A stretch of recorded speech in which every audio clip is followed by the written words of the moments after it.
السلام عليكم، أسعد الله أوقاتكم حبايب قلبي بكل خير.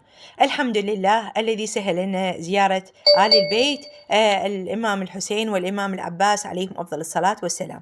والحمد لله هناك رحنا إلى ذاكرة الإسلام، المتحف اللي كانت أمنيتي إني أشوفه صراحة.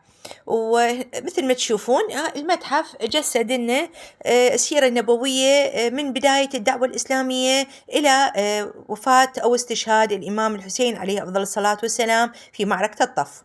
وهنا أنا شفت المقتطفات البداية، وهنا أنا مثل ما تشوفون اليهودي اللي كان يأذي الرسول لعنة الله عليه، وهنا السيدة خديجة بعد ما شافت الصدق والأمانة عند النبي محمد صلى الله عليه وآله وسلم وأودعت أموالها. وهنا مثل ما تشوفون وفاة الجد الرسول صلى الله عليه وسلم، والهجرة النبوية من مكة إلى المدينة مع أبو بكر الصديق، والمؤاخاة بين المهاجرين والأنصار. يعني فشي روعة كأنه حقيقة. وهنا حديث الكساء اللي ما يخفى على الجميع، الرسول والإمام العلي والسيدة فاطمة الزهراء والحسن والحسين. وهنا الاجتماع على إيذاء الرسول صلى الله عليه وآله وسلم، والحمد لله الله نقذه منهم.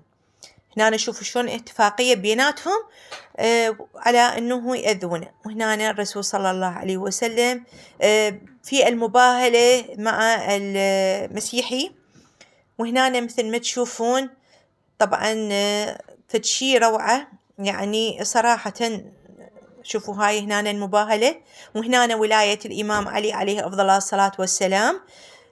وهنا الرسول صلى الله عليه وسلم في آخر أيامه وهم مجتمعين يم بالدار. وهنا السيدة فاطمة الزهراء مع الإمام علي مع الحسن والحسين عند وفاة النبي محمد صلى الله عليه وسلم. وفي لحظات وفاة الإمام عفوا النبي محمد صلى الله عليه وسلم، شوفوا شلون هنا أصحاب السقيفة اجتمعوا على الإمام علي. وهنا مثل ما تشوفون الفرس اللي كان يركبها الإمام الحسين عليه السلام والعباس عليه أفضل الصلاة والسلام، مجسديها بصورها، يعني حتى الدم بيها. وهنا روحي له الفداء عظم الله أجره وأجرنا، وفاة فاطمة الزهراء عليه السلام. وهنا السيدة زينب بعد ما رجعت إلى كربلاء ودفنت الأجساد الطاهرة وجلست عند قبورهم. وهنا مثل ما تشوفون السبايا ومعاناتهم مع الظالمين، شون هنا يضربوهم بالصياط لعنة الله عليهم. وشون هنا زين العابدين لما صعد عمته على الناقة حتى لا يعني يأذيها أحد. وهنا حامل الرؤوس لعنة الله عليه، رؤوس الأئمة الأطهار لعنة الله عليهم في الدنيا والآخرة إلى يوم الدين. طبعا فشي روعة، يعني صراحة ما تقدر يعني واحد يمسك نفسه عن البكاء. وهنا الإمام الحسين والعباس عليه السلام وأهل بيته وهم الصحابة 72 مجتمعين في آخر لحظات، وشون يوصيهم. ويعني فشي روعة روعة صراحة، والله العظيم أتمناكم كلكم تزورونه وتشوفونه. وهنا الإمام العباس عليه أفضل الصلاة والسلام، هنا شلون قاعد عند المشرعة، يعني ما مستحيل واحد يقدر يتحمل هيج مناظر، كأنك تعيش اللحظة بلحظتها. أتمنى هاي الجولة البسيطة تستمتعون بيها. يمكن الناس تروح للمتنزهات يعني مدينة الألعاب، ولكن أنا هذا يعني صراحة ردت أشوفه، والحمد لله والشكر شفته، وإن شاء الله تشوفونه أنتو.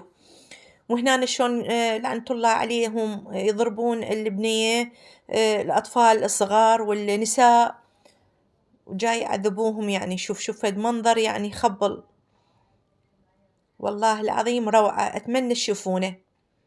شوفوا هنا السبايا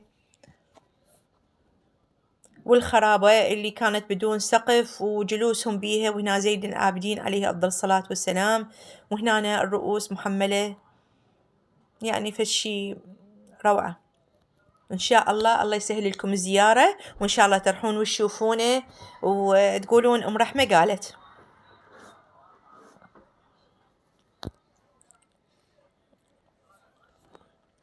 وهنا هاي الخرابة شوف شلون قاعدين بيها النساء، يعني كأنه حقيقة صراحة. شوفوا متعبات والقعدة مالتهم، التراب اللي مغطيهم، يعني فد شي، يعني الله يساعدهم على المعاناة اللي آنوها.